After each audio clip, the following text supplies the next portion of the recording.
Alors, on va appliquer ceci à un exercice. Donc là, on voit que la courbe est orientée vers le haut, donc elle admet un minimum, donc A est positif. Ensuite, on s'aperçoit qu'elle ne croise pas l'axe des abscisses, donc delta est négatif. Comme elle ne croise pas l'axe des abscisses, il n'y a pas de racine, donc 0 racine. Alors, soit on applique la règle de lorsque delta est négatif, c'est toujours du signe de A, et dans ce cas-là, on met plus. Soit on regarde graphiquement, on voit bien qu'elle est tout le temps, que la courbe est tout le temps au-dessus de l'axe des abscisses, donc le signe de f de x est toujours positif.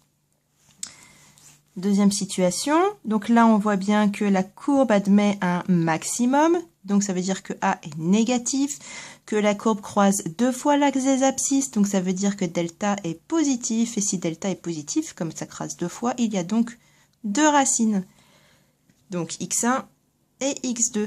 Donc à ces racines, évidemment, ça vaut 0 puisqu'on est sur l'axe des abscisses, d'accord?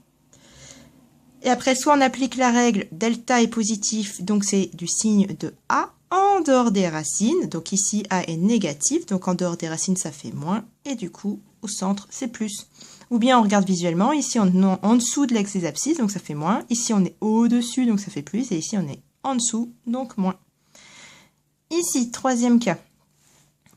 Alors, la courbe admet un minimum, donc A est positif. Ensuite, la courbe croise qu'une seule fois l'axe des abscisses, donc delta est nul. Il n'y a donc qu'une seule racine, qu'on va appeler x1. Sur cette racine, l'image, donc f de x, est égale à 0.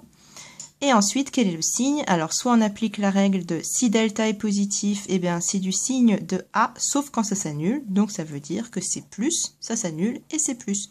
Ou bien on regarde visuellement, on voit bien qu'on est au-dessus de l'axe des abscisses, donc plus. Ensuite, ici, on croise l'axe des abscisses, donc c'est nul. Et après, on est au-dessus de l'axe des abscisses, donc c'est plus.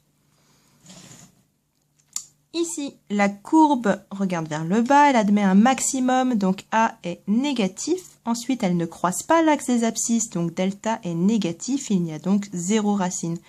Et donc, soit on applique la règle de lorsque delta est négatif, c'est toujours du signe de A, donc c'est moins. Soit on voit visuellement que la courbe est en dessous de l'axe des abscisses, donc f de x est toujours négatif.